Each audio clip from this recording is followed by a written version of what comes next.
نون.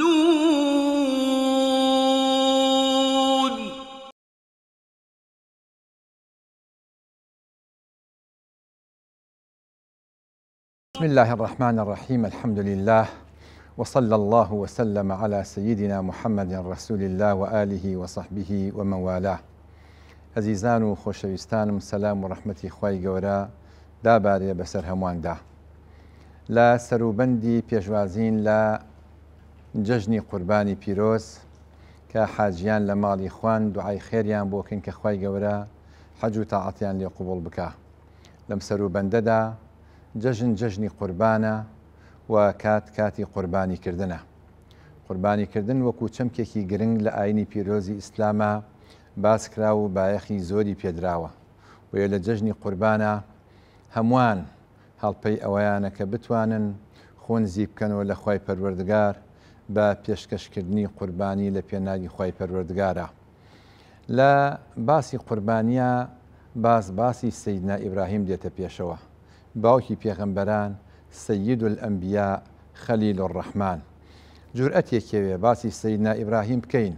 لە کاتێکا کە شاعیرێک بە شاکارێکی زۆر جوان ئەیهۆنێتەوە چیرۆکەکەی بە زمانی عەرەبی کا بە شێعرکا فەرمێ: فاضت بالعبرة عیناه أضناه الحلم وأشقاه شيخ تتمزق مهجته تتندى بالدمع لحاه ينتزع الخطوة مهموما والكون يناشد مسراه وغلام جاء على كبر يتعقب في السير أباه. هەتا کۆتایی شعرەکە کە ئەڕوا ئەی کاتە مەشهەدێکی ممەسرەح، ئەی کاتە شانۆیەک کە پێشکەش بە ئێمەیەکە دیمەنێکی زۆر جوان پێشکەشەکە. لە باسی قوربانیە باسی سەیدنا ئیبراهیمە، لە باسی سەیدنا ئیبراهیمش باسی ئیبتیلایە. بۆیە جورئەتی ئەوێ و هێزێکی ئەوێ مرۆڤ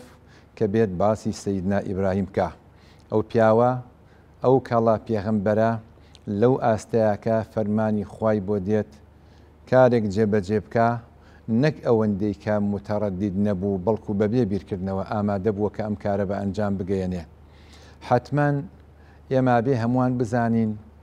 کە مرۆڤ بە پەیژە ئەچێ بە لای خوای پەروەردگار. یەکێک لە پلەکانی ئەو پەیژێ بریتە لە یادکردنەوەی هەژاران بۆی کە خواردنیان پێشکەش بکرێ. دوو دیمەنمان هەیە، دیمەنێک سەیدنا ئیبراهیم لە لای ڕاست، دیمەنێک شەیتانش لە لای چەپ. کامیان زاڵە بێ بەسەر خودا ئەوەیان سەرکەوتووە بێ. بۆیە سەیدنا ئیبراهیم عەلا نەبینا و عەلەیهی السەڵات وەسسەلام بە هەموو کیانی خۆی تەسلیم بوو بەخوای پەروەردگار و زەربێکی هێنا بەسەر خودا و فەرمووی ئینی ذاهب إلی ڕەبی سەیەهدین. بۆیە ڕوبەڕووی هەموو هێزە ناوخۆییەکانی نەفس لەگەڵ دەرەکیەکان وەکو دەوروبەر بووەوە تا بووە سەیدنا ئیبراهیم. ئەمما شەیتان لە بەرامبەری ئەوە خودپەرست بوو و خۆویست بوو. بۆیە هەر کەسێ خودپەرست و خۆویست بێ بەو دەردە ئەڕوا. ئێمە خۆشحاڵین کە باسی ئەم چەمکە بکەین لە خزمەت هەردوو بە ڕێزان دکتۆر خالید و دکتۆر ناسە ئاروزەری بە خۆشحاڵیەوە لە خزمەتیانین باس و خاسێکەکەین سەبارەت بە چەمکی قوربانی. سەرەتا جەنابی دکتۆر خالید یاخوا بەخێر بن، سەرچاو خۆشحاڵین لە خزمەتین. فەزڵ و گەورەی قوربانی چییە لە ئاینی پیرۆزی ئیسلامە؟ بسم الله والصلاة على رسول الله. سپاس بۆم دەرفەتە خوای تەعالا بە گەورەی خۆی حەجی حاجەکانمان قبول کە و تاعەت و عیبادەتی ئەمەش لەم دەڕۆژەیە قبول کە. دیارە خوای پەروەردگار خۆی لە قورئانە پیرۆزەکەیە فەرمێ: ومن يعظم شعائر الله فإنها من تقوى القلوب. بەڕاستی بە بەرزڕاگرتن و گەورە ڕاگرتنی شعیرەتەکانی خوای پەروەردگار کە قوربانیەکێکە لەوانە نیشانەی تەقواداریە بگرە، نیشانەی ئەوەیە کە دڵی ئەو کەسە تەقوای تیا جێگیر بووە، لە خواترسانی تەواوی تیا جێگیر بووە. و بە تایبەت بۆ فەزڵەکەشی پێغەمبەری خوا صلی الله علیه وسلم دەربارەی ڕۆژەکانی ساڵ ئەفەرمێ: ئەفضل ئەیامی الدنیا یوم النحر.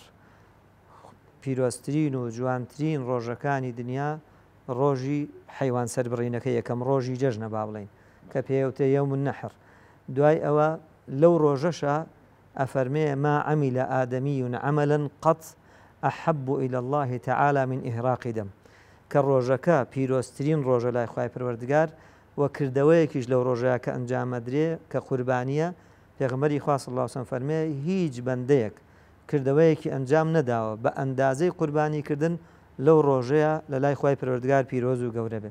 و فەرمێ ئەو قوربانیە یەتی بأظفارها وقرونها بە شاخ و بە نینۆکەکان و بە سمەکانیەوە بە مووەکانیەوە ئەو قوربانی لە ڕۆژی قیامەتە شایەتی بۆ قوربانیکار ئەدا و ئەفەرمێ ئەو خوێنە پێش ئەوەی بکەوێتە سەر ئەرز لای خوای پەروەردگار وەرەگیرێ یعنی ئەم فەرمودەیە دەلالەت لەسەر گەورەی قوربانی ئەکات کە فەزڵ و پاداشتێکی زۆر زۆری گەورەیە کە پیرۆستترین کارێکە لە لای خوای پەروەردگار لەو ڕۆژەی کە پیرۆستترین ڕۆژە لای خوای پەروەردگار. بەڵێ دەستی خۆش. جەنابی دکتۆر ناسح طبعا زۆر کەس هەیە ئێستا باز لەوەکە کە ئەم قوربانیە ڕەنگە ژینگە پیس بکە یاخود ئەم هەموو ئاژەڵە بۆچی سەر ببڕێ لە کاتێکە کۆمپانیایەکەیە کۆمپانیای خۆراکە ئەمریکیە ماکدۆنالدز ڕەنگە ڕۆژانە ئەوەندە سەر ببڕێ ئەوەی کە ئەوترێ لە ڕووی ژینگەییەوە لە ڕووی تەندروستیەوە طبعا پێویستە ڕێنمایی بکرێ لەگەڵەوەشتا کە ڕەنگە خۆی کارێکی تەندروست و ژینگەییش بێت ئەگەر بچینە بابەتێکی طبیشەوە ڕەنگە بیستومانە و خوێندوشمانەتەوە کە کەمکردنەوەی ئاژەڵ بۆ ژینگە بەتایبەت بۆ ئۆکسسیجین ڕێژەی ئۆکسسیجین لە هەوایە ڕەنگە سوودی هەبێ بەس لەگەڵ هەموو ئەوانەشە پێویست بە مڕاعاتی ژینگەی و تەندروستیەکە بەتایبەت لە شارەکانە کاتێک کە سەر ئەبڕێ چی بکە ئەو خەڵکە چۆن تەوجیه بکرێن ئاراستە بکرێن بۆی کە ئەو ڕەچاوە بکەن. بەناوی خۆی گەورە دیارە ئەم بابەتە دووسێ ڕەهەندی هەیە ئەگەر ڕاشکاوانە بمانێ قسەی لەسەرکەی هەشت فەرمانێک کە خوای گەورە دەیدا سوبحانەه وتەعالا هاوسەنگیەکی تێدایە چونکە من لەدون حەکیمن خەبیر هاتووە پڕ لە حیکمەت پڕ لە دانایی فیعلەن لە ژینگەدا پێویستی بە هاوسەنگێتی هەیە بە پێی زۆرە لە توێژینەوەکان غازی میثان یەکی لە سەرچاوەکانی ئاژەڵە بەڵام کاتێک کە حتا لە وڵاتانی ئەوروپا ئەو ئاژەڵانی کە بەخێوەکرێت جیهاز هەیە بۆ پێوەەر بۆ ئەم گەغازە کاچێتە ناو ژینگەوە ئەبێت سنووردار بێ بەڕاستی چەند سەر حیوان بەخێوەکەی بە پێی ئەو سەر حیوانانە کە چەنە ئەم گازی میثانە کە زەرر دەدا بە مرۆڤایەتی ئەبێت هاوسەنگی ڕابیگەری و باجی لەسەردادەنرێت بۆیە هاوسەنگیکردن حتا بەشێک لە ژینگەناسان ئەڵێن پێویستە کە ئاژەڵان هاوسەنگیان پێ بکرێت ئەوان بە تعبیری ئەوان ئەڵێ پێویستە ساڵانە کۆمەڵێک ئاژەڵ لەبار ببرێت لە ناو ببرێت یعنی سروشتی هەندێک جار بە کوشتن بیان کوژن لە ئوسترالیاواکەن بەڵەکان ینی یان کوژن نەگەوە نیە بڵێ سودیشی لێ وەربگیرێت یعنی ناچارە بن یا ئەیکەن بە عەلەوی ئەیکەن بە هەر شتێکی دیکەیتر ئەمانە واقعەکە بۆیە ئەمە هاوسەنگیەکی ڕاگرتنی ژینگەیە وەکو جەنابیشت ئاماژەت پێکرد بەڵام ڕەهەندێکی تر هەیە لێرەدا ئێمە موسڵمانین شوێنکەوتەی قورئانی شوێنکەوتەی هەموو پێغەمبەرانین پێغەمبەری ئیسلامین عەلەیهی سەڵات وەسەلام گومانی تیانە کە کۆمەڵێک کەس هەن بیرکردنەوەیان چەپانەیە لەگەڵ ئەهلی ئیسلامدا هەچ کاتێک باسی جەژن و گردن ئازادی دەکرێت یەکسەر لەو کاتەیە ئەوە باسەکەن کە تێکەڵبوون شتێکی خراپە دوو ڕۆژ دوای ئەوە سەری ساڵە بێت بۆ خۆیان تێکەڵبوون طبیعیە و ئاهەنگ دەست پێ دەکات کاتێک کە باسی دەستنوێژ و خۆشەوردن نەکرێت ئەڵێ نەبێ پێویستە ئەو گرنگی پێ بدرێت بەڵام کاتێک کە فیستیڤاڵی تەماتە هات طبیعیە لا بەلایەکی مەزرعەتەکان بکەن بە شەڕە تەماتە کاتێک کە باسی تیجارەت و کاسپی ئەکرێت طبیعیە باز لەوە بکەن کە سەرەتی ئاژەڵی یەکێکە لە خاڵە گرنگەکان و فڵان مەطعەم و فڵان چێشخانە و هەر لەسەر تەلەڤیزیۆنەکانی خۆیان 50 جۆر دیعای دەکەن بۆ 50 جۆر گۆشت کە لێ پێشکەشەکرێ بەس کاتێک کە جەژنی قوربان هات هەمووی ئەبێ بە دۆستی ئاژەڵ و برادەری ئاژەڵ و هاوزراز و هاونیاز و هاودەمی ئاژەڵ دەزەکەن بە باسکردنی مافەکانی ئاژەڵ ئەمە کۆمەڵە بیرۆکەیەکە کە دەیانەوێت موسڵمانان لە کاتی کە شەعیرە و کارێک ئەنجامەدەن ساردیان بکەنەوە کاتێک کە باسی پشووی هاوی نەدەکرێت هەمووی باز لە تورکیا و باز لە ئەڵمانیا و باز لە ئەوروپاکە دەڵێت چۆن سەردان و گەشتەکان بکەیت لە دیعایەکانە هەمووی باسی جۆرەکانی گەشتەکە و فیزە بچەنە و چۆن بچەنە هەموو ئەمانە باسەکرێت بەس کاتێک حاجێ گەچێ بۆ حەج ئەمرەکارە گەیە بچێ بۆ عەمرە یەکسەر هەر هەمووی بازەوە دەکات زیان لە ئابووری وڵات ئەمە دیدێکی ڕەشبینانەیە دیدێکی نام مرۆڤانەیە دیدێکە کە دەوێت حساب بۆ بەرامبەر نەکا کە گەورەترین کێشەیە ئەمڕۆ پێکەوەن باسی پێکەوەژیانەکە مسلمانان لەگەڵ غیری خۆتانە پێکەوەژیان بکەن ئەی خەیرە غیری ئێمە لەگەڵ ئێمە پێکەوەژیان ناکە من کاتێک کە دوعای بۆ غەزەکەم یەکسەرێکە لێ قاڵەبێتەوەڵێ بۆچی دوعای بۆکەی لە کاتێکە شوێنێکی تر دڕکێ بچێ بە شوێن کەسەکایی کا بە قاڵەوەی کا بە هەراوی کا بە دەنگەدەنگەڵێ فلانە کەس کوژرا و فلانە کەس پێکراوە بێ ئێوە بێن باسی کەن و دوعای بە بکەن کە لە شێ لەگەڵ عەقیدە و بیر و باوەڕی منانە گونجێ لەبەرەوە ئەم بابەتە ڕەهەندێکی بەڕاستی ناتەندروستی لە پشتەوەیە کە دەیەوێت ئەم بابەتانە بە ئاقارێک کابرێ کە شایستە نەبێت بەڵام بەگشتی ئەوەیشی کە لە واقعی هەرێمی کوردستاندا ئەگوزارێ بە کورتی ئەمەیە کوشتارگەی زۆر هەیە کە ئێستا تا ئەندازێک نظامی جوانی تێدایە بەڵێ پێویستە پێشتریش بکەوێت بەڵام بەگشتی تا ئاستێکی مەقبولە خەڵک نەچێت لە دەرەوەیا لە ماڵویا لە شوێنەکانە یا ئاژەڵێکەوە بەڕاستی لە ڕووی تەندروستیەوە مامەڵی لەگەڵانە کرابێ بە جوانی سەری ببڕێت چونکە یەکێ لە مەرجەکانی قوربانی ئەبێ ساغ بێت نەخۆش نەبێت لەڕ نەبێ ئەبێ جوان بێت هەر شەرع خۆی فلتەرێکی داناوە بۆی کە خەڵک تووشی نەخۆشی نەبێ دووهەم مەسەلەی ژینگە پارێزیە بەوەی کە ئازاری کۆمەلگا و دراوسەکان نەدەین یعنی معقولە کەسێک بێ حیوانی لەبەر چاوی خەڵکە سەر ئەبڕێ و گورێ و دوایی گۆشتەکەشی کەس نازانێ بۆ کوێ چێت یعنی لەبەر چاو خەڵکە حیوانەکە سەر ئەبڕێ پێستەکەی لەبەر دە ماڵەکەی فڕێدرێ بەڵام گۆشتەکە ناشێ بە شوێنێکی تر لەبەرەوە ئەمە کارێکی نادروستە و ناتەندروستە بەڕاستی شەرع يعني إن الله طيب لا يقبل إلا طيبة واجب لەسەر و کەسێک کە قوربانی ئەدا بەڕاستی ئەگەر پێت ناکرێت بە پاک و تەمیزی لە ماڵەوە قوربانەکە بکەی ئەمڕۆ هەیئاتی تر هەیە و شوێنی تر هەیە کە بانگەشەر دەکەن و جێگەی متمانن بڕۆ بیسپێرە بە و یا کەسێ بکە بۆ وکیل کە لە شوێنێکی پاک و چاکە ئیشەکەت بۆ ئەنجام بدا بۆ پارێزگاریکردن لە ژینگە بەڵێ جانابی دکتۆر باشە ئێستا زۆر جار ئاژەڵ ئاوە کە سیرەکەی زۆر تەندروستە زۆر بەهێزە بەتوانایە جوانە بەس کە ئەڕاتە کوشتارگەیەک قەسابخانە کە سەر ئەبڕێ لە پشکنینا دەرناچێ باشە ناکرێ وەزارەتی تەندروستی لە ینی معنی هەستن جۆرە قەسابخانێکی گەڕۆکدا بمەزرێنن بۆ نمونە لە هەرێمی کوردستانە لە شارەکانە چونکە لە جارێ لە کۆڵانەکانە ئاژەڵە فرۆشتێ لەسەر شەقامەکان لە دەشتەکان ئاژەڵە فرۆشتێ هەر یەکە بۆ خۆی سەری ئەبڕێ لەوە بۆن و بەرامێکی ناخۆش بڵاوەکاتەوە ئەمە ئەکرێ مەسەلەن شتی وا بکرێ ممکنە کە هەوڵ بدرێت داوایکی وا بکرێت لە حکوومەت یا کوشتارگەکان لقی تریان هەبێ زیادیکەن لەو ڕۆژانەیە بێگومان من پێم وایە ئەگەر هات و لایەنی بەرپرس بێتە سەرخەت ئەم قوربانیە کە ئەکرێت زۆر ئیسفادەی زیاتر ئەبێ و زۆرتر بەرفراوانتریشە بێ لە سۆنگەی ئەوەی کە پشکێنێنەری گەڕۆک هەبێ لە سۆنگەی ئەوەی کەوا کوشتارگەکان زیاتر و گرنگی زواتری پێ بدرێت لەقل ئاژەڵەکان فەحسکن بەزیینەتی ئەگەر بکرێت بەڵناڵم کەڵم پشکنێری گەڕۆک گەڕی کەسێک هەبێت کە بتوانێت ئەو نەفەحسی کەس تەندروستەیتر سەر بڕینەکەشی بە شێوازێکی ئەوە نەبێت کە لە سەر برنگا بێت تا ڕادەیەک ئەوەنتر بەس گرنگەوەی لە تەندروستی دڵنیابن چونکە ئەمە مەطلبێکی گشتی خوێنبەربوون هەیە بەڕاستی ئەبێ ئاگادار بین لی ئەویش ئەبێت یعنی ئەم گۆشتە زۆرجار ئەڵێن ینی بپی ڕێنمایی پزیشکی و تەندروستی بکرێت کە یەکسەر گۆشتەکە نەخورێت بۆ ماوەی 6 ساعت 8 ساعت لە ناو ساردکەرەوەیە بێ بەڕاستی بۆ ئەوەی کە ئەنجاکە گۆشت لی ئەندرێت جوان بکوڵێنرێت بۆ ئەوەی کە دەرەجەی گەرمیەکەی لە سا حتا تێپەڕێلانی کەم بۆی کە جوان ئەو میکرۆبانەی کە تایەتی بەڕاستی چونکە هەندێک نەخۆشی هەیە کە زانایان باسی لێوە دەکەن پزیشکەکان کە هاوبەشە لە نێوان پیاوە لە مرۆڤ و نامرۆڤە ئاژەڵەکاندا ئەبێت یەکێک لە فەلسەفەکانی طبعاً قوربانی ئێمە ئەگەر ورد بینەوە لە سەیدنا ئیبراهیم ئەو کاری کە بە ئەنجام گەیاندووە طبعاً ئەم حاڵەتەی سەیدنا ئیبراهیم ئەتوانین بڵین یعنی حاڵەتی هەندێک جار حاڵەتی ئیمانی و ئیمانێکی ئێمە ئێستا هەمانە ئەوە تێپەڕێنێ خەڵقێکە حاڵەتی عاتیفی خەڵقەکە حاڵەتی تەنانەت عەقلیش ئەبەزێنێت ئەڕوا بۆ هەندێک حاڵەتی تر زۆرینی هەر زۆری نووسەرە گەورەکان ئەوروپیەکانش بەتایبەت و هەروەها فەیلسوفەکان هەموو حتا نیتشە حتا دیکار زۆر لەوانە قسەی زۆر گەورەیان لەسەر ئەم قسەی سەیدنا ئیبراهیم کردووە هەر یەک بە جۆرێک لە شێوەیەک و بۆی ئەڕوانێ تەنانەت لە بواری ئەخلاقیشە قسەی زۆری لەسەرەکرێ بەس بە شێوەیەکی گشتی مامۆستایان ئەوەیە کە سەیدنا ئیبراهیم عەلا نەبینا و عەلەیهی سەڵات وەسەلام طبعاً ئەم فەرمانی کە بۆ هاتووە بە وەحی نەهاتووە لە ڕێگەی جیبرینەوە نەبووە تەنانەت بە قسەیش نەهاتووە بەڵکو بە چیە ئینی ئەڕا فی المەنامی ئەنی ئەذبەحوک ممەسرەحە مەشهەدێکە کە ئیهێنێ دایانەیە سەیدنا ئیبراهیم بە دووچاوی خۆی بیبینێت بە دووچاوی خۆی بینوێتی لە خەوەکەیە.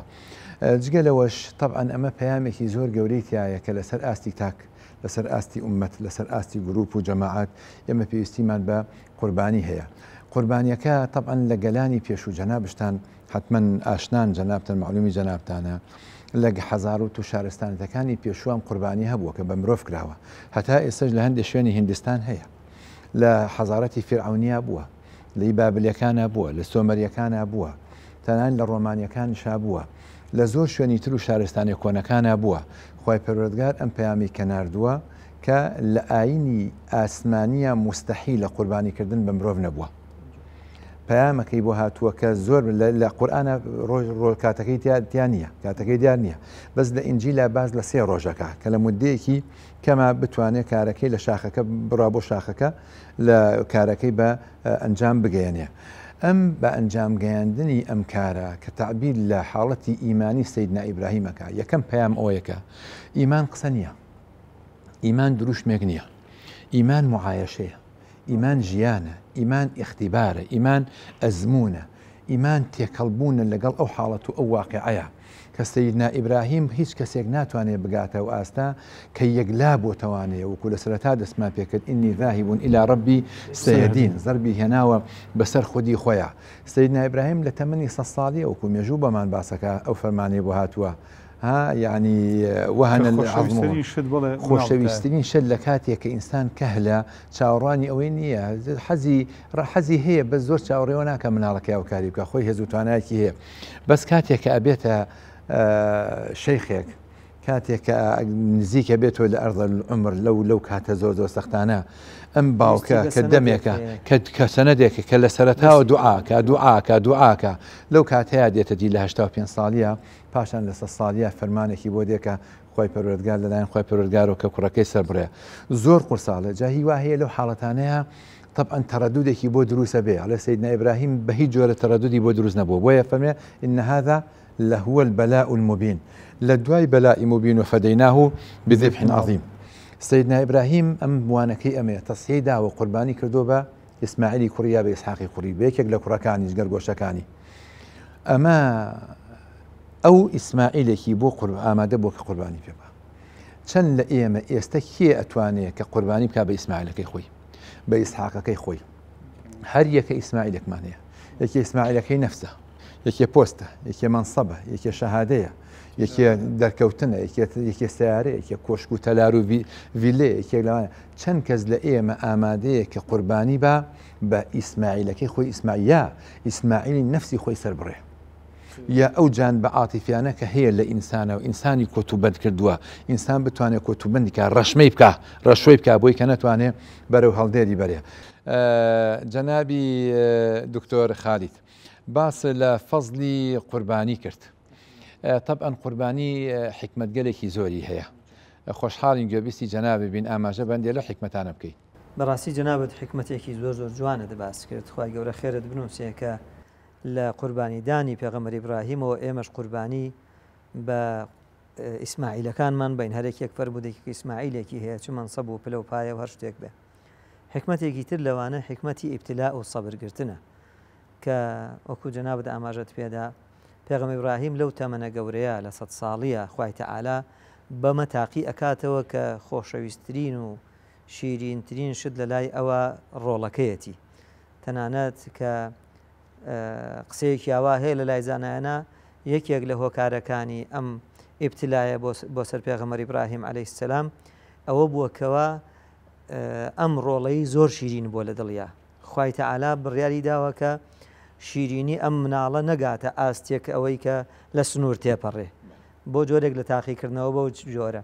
جا ئێمەش لە ژیانمانە تووشی تاقیکردنەوە ئەبین و پێغەمبەری خوای صلی الله علیه و سلم فەرمێ ئەشەد الناس بەلاء الأنبیاء ثم الأمثل فالأمثل کێ زۆر بەڵای زۆر بەسرا بێ و تاقیکردنەوەی زۆر بەسرا بێ پێغەمبەرانن دوای ئەوان کێ زیاتر لەوانەوە نزیکتر بێ دیارەوە پێغەمبەر ئیبراهیمە کە ئەبول ئەنبیاء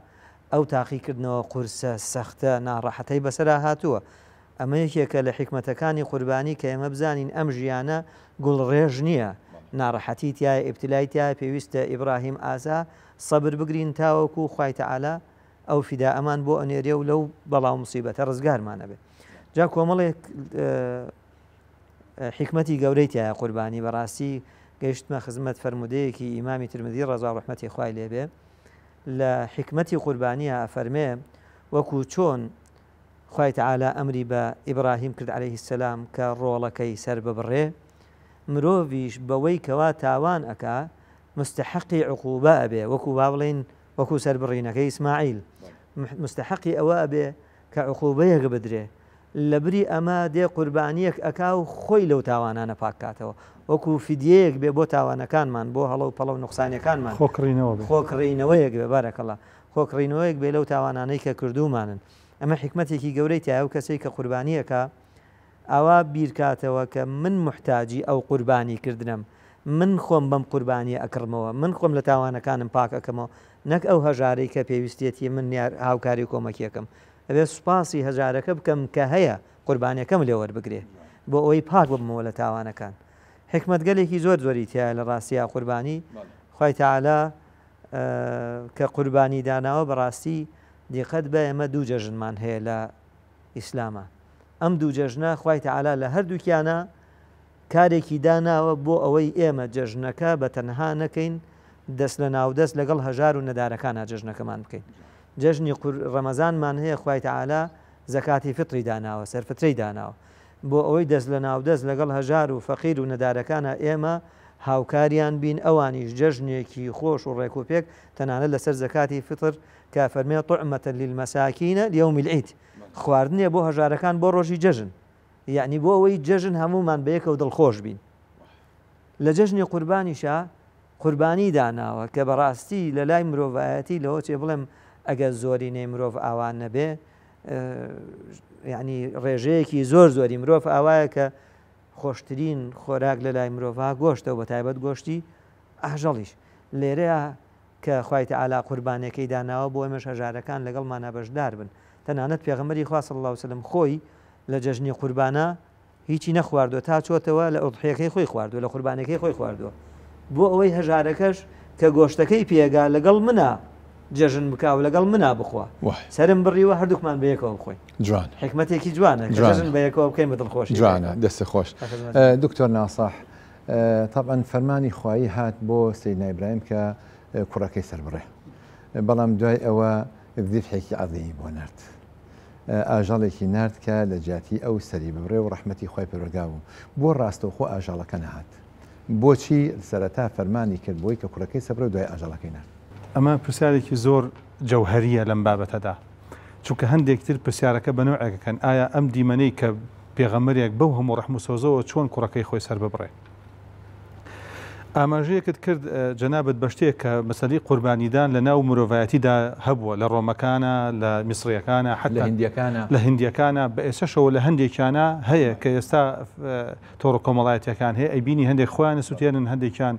بە شێواز لە شێوازەکان یعنی خۆیانەکەن بە قوربانی تەنانەت ئەو درەختەی کە لە سەی ساڵە ئێڕازێننەوە بڕۆ چیرۆکەکەی بخوێنەرەوە لە پشتیەوە کە کاتی خۆی مناڵ و گەنجیان سا بڕیوە لە بەردەمیا جا ئەلێرەدا قسەیەک هەیە کە عقاد باسی لێوە دەکات زۆر زۆر جێی تێبینی و سەرنجە بەڕاستی باز ئەو دەکات کە قوربانیدان صیفەتێک بۆ کە مرۆڤەکان لە خزمەت پەروەردگارە قوربانیان کردووە واتل عليهم نبأ ابن آدم إذ قربا قربانا فتقبل من أحدهما ولم يتقبل من الآخر لكركاني باوك آدم وقرباني كراوة بلام أم قرباني كردنا همو كس خوي بيوا فریو داوە خۆی پێوە فوداوە خۆی پێوە گەورە کردووە تا گەیشتوتە ئاسێک ئەوانەی کە دەسەڵاتدار بوون گەورە بوون ئەبێ زۆرترین گەورەترین قوربانی بدەن بیریانەوە کەتەوە کە چی گەورەترین قوربانیە تەنانەت بە ئەندامی وڵاتی خۆی یا ئەندامی گەنج و کوڕ و کچی خۆی و هەندێک لە سەرکردەکان توێتی ئەگەر لەم جەنگا سەرکەوتم کوڕێکی خۆمەکەم بە قوربانی عباس عقاد فەرمێت لە حفرەتەکانیشا دەرکەوتەوە کە بەشێک لە سەرکردەکان لە گەورەکان ئامادە بوون کوڕی خۆیان کەن بە قوربانی هیچ کەسێکیش نەیتوانیەوە ڕێیان پێ بگرێ خەریب و ڕاڕەوی مرۆڤایەتی بەرەو خوێنڕێژێکی خەتەرناک بڕوە بەڵام لێرەدا کاتێک کە چیرۆکی گەورەمان ئیبراهیم گرنگێکی ئەوەنە بەرفراوانی پێدرێت لە ئاینەکانی دیکەتی شاباسی لێوە دەکرێت و هەموو کەسی دیعاکە کە سەر بە ئێمە ئیبراهیم لەبەر ئەوەی کە توانیوێتی ئەو نەریتە کە مناڵ سەر بڕینە لە ناو خەڵکە عکس بکاتەوە خەڵکینە ئەمە نەریتێکە لای ئێوە ئەوە تا خوا خۆی فەرمانێکەکە کە ئەم پێغەمبەرە گەورەیە کوڕەکەی خۆسەر بڕێ بەڵام خوا سبحانه وتعالى تەنها وەکو تاقیکردنەوەیەک بۆ تا وفەدەیناه بذبح عظیم لە جیاتی کوڕەکەی بەرانێک سەر ببڕێ وەکو ئاماژەیەک پێت فەرمێ کە نابێ مرۆڤ سەر ببڕێ نابێت کۆتایی بێنن بە کوشتنی مرۆڤ کۆتایی بێنن بە قوربانیدان بە مرۆڤ ئەوە عرف و عادەتێ فەرمانتان پێکا جێبەجێکەن ئەمە رب العالمین فەرمانیشی پێخوای کە خەڵقی کردووی مرۆڤ سەربڕینی نابێ ئەمە خاڵێکی زۆر گرنگە چونکە هەندێک کەس تەنها دیمەنی ئەم دیوەیە بینی ئەڵێ چۆن پێغەمبەرێکی بەڕەحم کوڕی خۆی سەر بڕێ بەڵام لە کاتێکە ئەمە یەکەم زەنگی بێدارکردنەوەی هەموو مرۆڤایەتی بووە کە ئیتر دەزەڵگرن لە کوشتنی منداڵ وازی لێبێنن ئیتر ئەم کارە ئەنجام مەدەن حتا ئەمە یەکە شۆڕ بۆتەوە بۆ سەردەمی پێغەمبەری خۆمان صلی الله عليه وسلم کە عەبدولموطەلیب بەڵێ ئەگەر کوڕەکانم بن بەدە شەرت بەیەکێکیان کەم بە قوربانی کە عەبدوڵڵای باوکی پێغەمبەرەکە عليه السلام کە دواتر ئەویش دەڵێن کاکەشتی وەها مەکە وەرە خێر بکە لە جاتی هەردانێ وشترێ بدبەشە و تا دوایی ئەگاتەوەی کە سەد وشتر بدا و بەس لەبەرەوەی کە عەبدوڵڵا سەلامەت یعنی ئەم قوربانیکردنە کە باوکە ئیبراهیم هێناوێتی جوانترین چەپکە گوڵی دیارە بۆ هەموو مرۆڤایەتی لەسەر زەوی وەگەرنا ئێستاش ئەوانەی کە دوورن لە شریعەتی ئیبراهیمیەوە ئێستا تۆ باست کرد لە هیندستان دوورن لە شریعەتی ئیبراهیمیەوە بەڵام لە ناو یەهودی و لە ناو مەسیحیە کە ئیدعایەکەن تایدا ئەم بابەتیان تیانەماوە بەڵام لەوانەی کە دوورن لە ئیبراهیمی بەداخەوە ئێستش بەشێ لەو قوربانیدانیان تایە کە هەندێک بەناو عابیدەکانیان نوسوکەکانیان کەیکەن لە هەندستان هۆزێک هەیە ئەگەر پیاوەکە بمرێ ئەبێ ژنەکەش خۆی بکا بە قوربانی و لە قەبرەکە لەگەڵەوە بسووتێنرێ و بەڵێ ئەمە گەورەترین دیاری بووە شتێک هەیە کە ئاماژەی پێ بکەین ئەوش ئەوەیە کە ئاینە ئاسمانیەکان جا یەهودیە نەسرانیە یاخود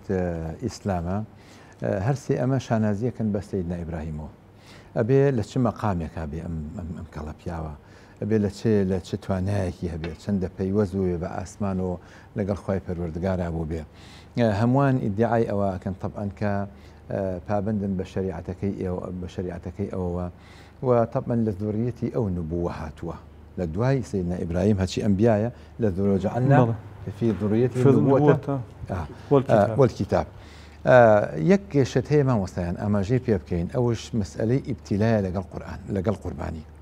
مەسئلەی ئیبتیلایە وەکو جەنابی دکتۆر خالیل ئاماژەی پێکرد کە حەدیثەکەی هێنایەوە ئەشەد الناس بەلاء الأنبیاء ثم الأمثل فالأمثل هەر بە درێژایی مێژوو بڕوانە پێغەمبەران تووشی ئیبتیلا و بەڵاو موسیبەتی زۆر بوون ئەگەر دیراسی قورئان بکەین لە دەیان ئاەتە لیەبلووەکم ئەیوکم ئەحسەن لتبلون في أموالكم باشا وليبتلي لك لسورة آل عمران هاتوا لا ديان شوێنی قورئانە هاتووە ئەم حاڵەتانە پێغەمبەران قۆناغی زۆر سەختیان بڕیوە بۆ تەمکین پێویستە یعنی پاپۆری تەمکین پێویستە بە دەریای ئیبتیلایە تێبپەڕێ ممکن نییە کە ئینسان تووشی بگاتە تەمکین بەبێ ئیبتیلا بەسەر بۆ سەربان بڕێ بێ بە پلەکانە بڕێ مستحیلە کەسێک گەشت سەرکەوتوو بێ گەشت بێتە حاڵەتی تەمکین بەڵام بە قۆناغەکانی ئیبتیلای نەپەڕاند بێت تێ نەپەڕاند بێ ئێستش بڕوان بۆ کەسانی کە خۆشحاڵن کە خۆشگوزەرانن مناڵەکانێکی ئەیان ناسێ زۆر بایەخیان پێ نادێ بەزەوەی کە فەقیرە ئەوەی کە هەژارە ئەوەی کە قۆناغی سەختی بڕیوە ئەوان فەیلە بن بە فەیلسوف ئەوانە بن بە شاعیر ئەوانە بن بە داهێنەری گەورە مێژوو وامان پێڵێ کەواتە سەیدنا ئیبراهیم تووشی ئیبتیلای زۆر گەورە بووە یعنی یەک لە ئیبتیلاکان خستنە ناو ئاگر بووە و ئیبتیلایەکی زۆر گەورە بووە بەڵام ئیمانیدان بۆ بە خودی خۆی ئەجا دووەمیان کە لەو قورستر بۆ قوربانیدان بۆ بە جگەرگۆشەکەی خۆی کە لە پێناوی خۆی پەروەردگارە سەری ببڕێ ئێستاش کە خێزانی و مناڵەکەی ئیسماعیل بە مەتۆلکەی کە لە بیوادی غەیری زەرعدا یعنی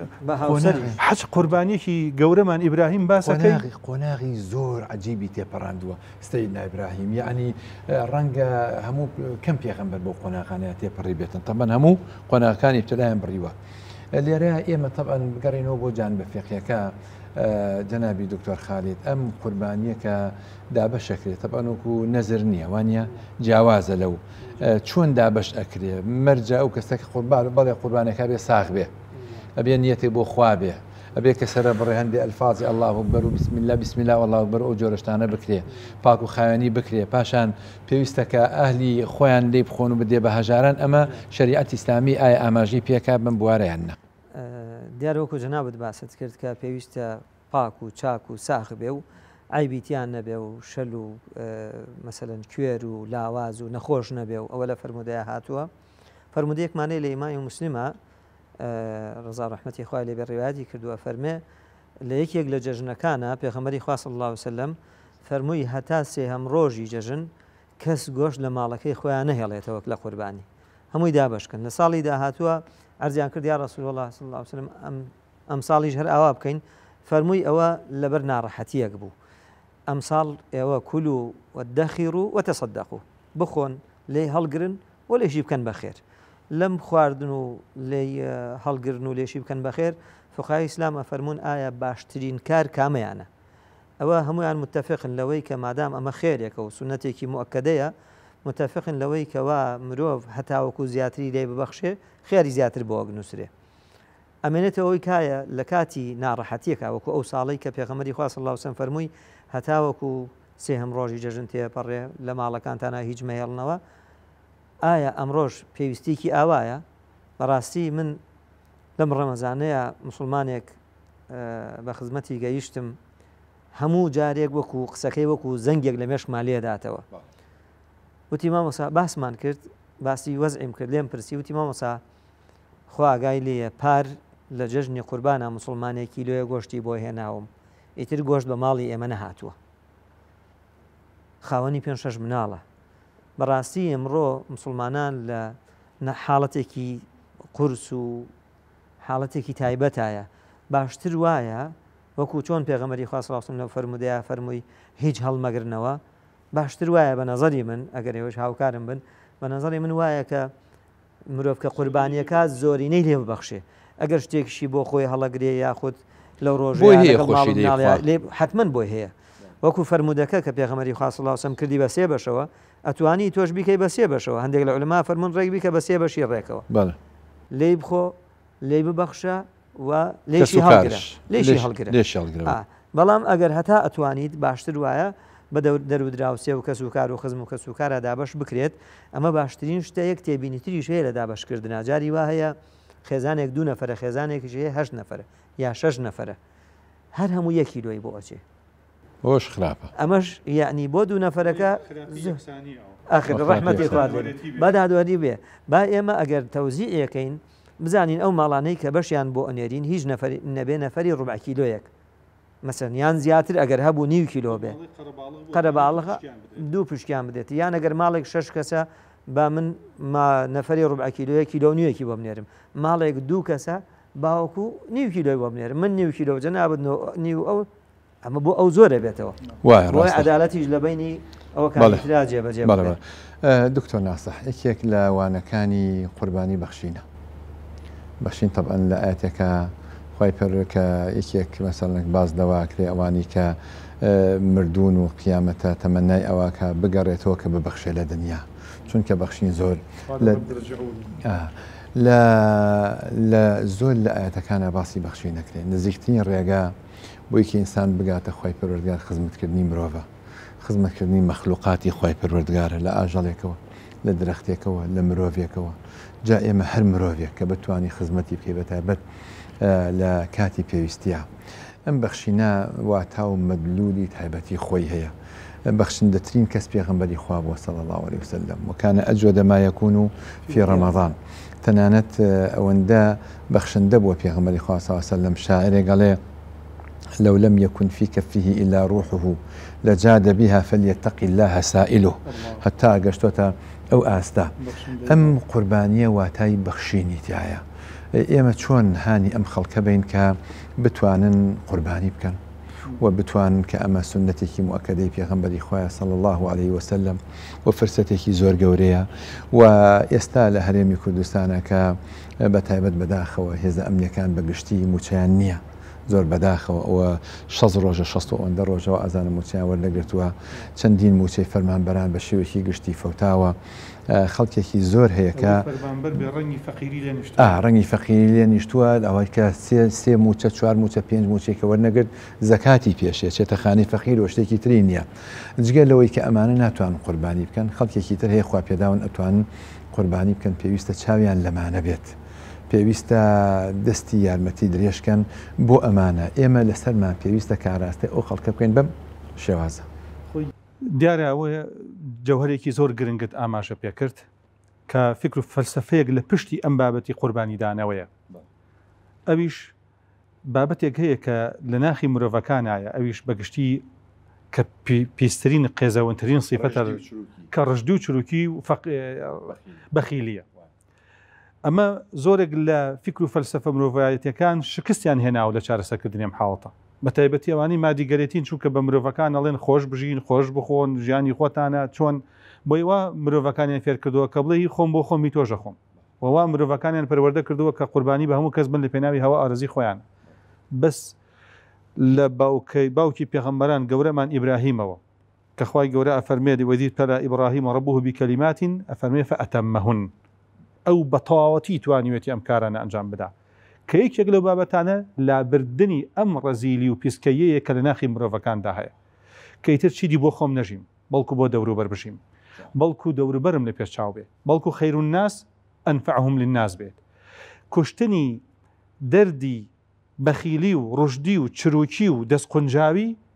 کە یەکێکە لەو مەهمانەی کە تەنها دین ئەتوانێت سەرکەوێ بەسەریدا کە وای لە مرۆڤەکان مرۆڤ سەقی بێت ئەبەخشێت دەبەر ئەوەی کە چاوی لە قیامەتە ئەزانێت کە خوای گەورە مسقالە زەڕێ خەیر بکەی ئەیبینیتەوە و پاداش ئەدرێتەوە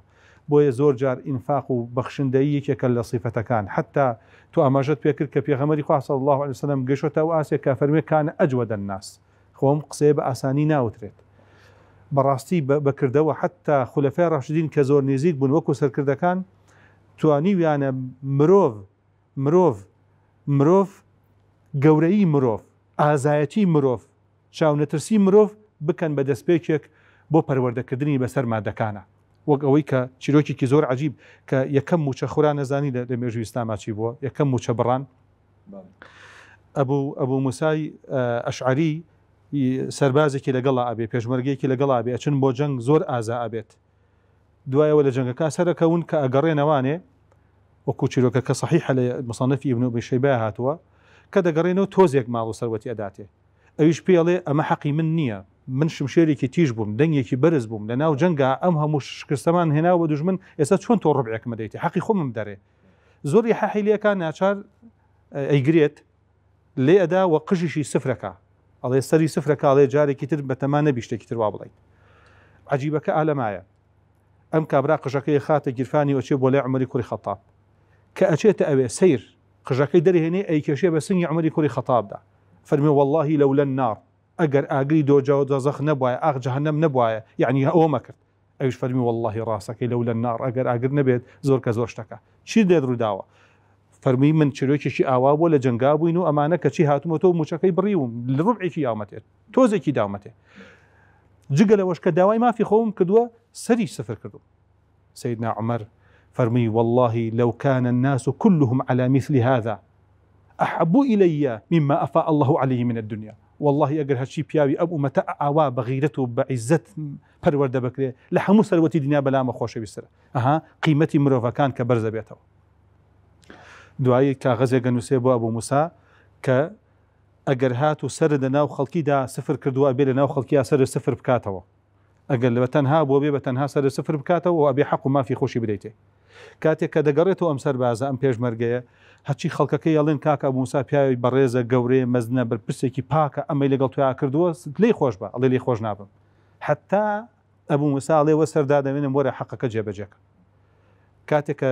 بەتەمایە سەری چاکا سەری بەرزەکات وڵێ خوایە لەبەر خاتی تۆ من وازی لێنم و گردنی ئازاکەم بەس بۆەوەی بۆم ئومەتەی بسەلمێنم کە هەموو کەسێک بێ خاوەن حەقی خۆی بۆ بە عیزەت پەروەردەکرێ جا چەنە گرنگە ئینسان سەخاوەتی هەبێ لە مادە بەخشیندا بەڵام عیزەتی نەفسیشی هەبێت کە ئەمە گەورەترین پەروەردەی ڕاستەقینەیە لە عیزەتی نەفسدا ئەمە شوا دەکا کە مرۆڤ هەمیشە هەم سەخاوت بێ هەم عیزەتی نفسی هەبێ کە دوو یەکەی پێکەوە گرێدراون پەروەردەی پێغەمبەری خوا عەلەیهی سەڵاتو وەسەلام بۆ سەحابەکان بەو شێوازە. بەڵێ کەواتە بەخشین ڕێگای بەختەوەریە، کەواتە ئینسان بە بەخشین ئەتوانێت خۆی پارێزێ لە خەمۆکی و لە کەئابە. بەو ئەندازەی کە تۆ خەڵکی بەختەوەر ئەەکەی خۆی گەورەش تۆ بەختەوەرەکە. ماڵێک ئاوەدان کە ماڵێک ئاوەدانە بێتەوە. خەندە بخە سەر لێوی خەڵکی، خی پەروەردگار خەندا خاتە سەر لێوی تۆ. تۆلستۆی گەورە نووسەری ڕووسی قسەیەکی زۆر جوانی هەیە کە خۆی بە شێوەیەکی کردەی جێبەجێ کردو لە خزمەتی هەژارانە ژیا. ئەڵێ لە میانەی هەژارەکانەوە بێشتم بەخوا خی پەروەردگارم ناسی، بۆ یەکتوانی بێتەیەکێک لە دەوڵەمەنەکانی جیهان لە ڕێکتێبەکانیەوە، بەڵام نەویست و وازی لێهێنا سەرسامی بۆی کە قەڵەمی ئەم گەورە نووسەرە چۆن توانێتی ئەم هەموو شاکارە ئەدەبیە بنووسێ. ئینسان هەوڵبا هەمیشە خەڵکی بەختەوەرکە، جەژنی قوربانە و بەرەو جەژنی قوربانە ڕۆین بۆ ئومێدەی کە بتوانین دڵەکانمان ئاوەدان کەینەوە، ماڵەکان ئاوەدان کەنەوە، ببەخشن ئەوەندەی کە ئەتوان خەندە بخەنە سەر لێوی ئەوانی کە هەژارن کە نەدارن، دەست بێنن لەسەری هەتیوان و بێباوکانە، ئەوانەی کە نازدارن لەم کۆمەڵگەیە و بێبەشن لە بانکردنی باوکیان یاخود لە دایکیان، خزمایەتی بکەن لەگەڵ یەکتری ئاشت بینەوە، هەتا پێگەشتنەوەیەکی ترمان و چەمکێکی تر هەموو لایە بەخوای گەورە ئەسپێرین و بە ناوی هەمووانەوە من دووبارە دەستخۆشیم هەیە بۆ جەنابی دکتۆر خالید دکتۆر ناسح ئارۆزەری، خوای گەورە یار و یاوەرتان بێ و خواتان لەگەڵ.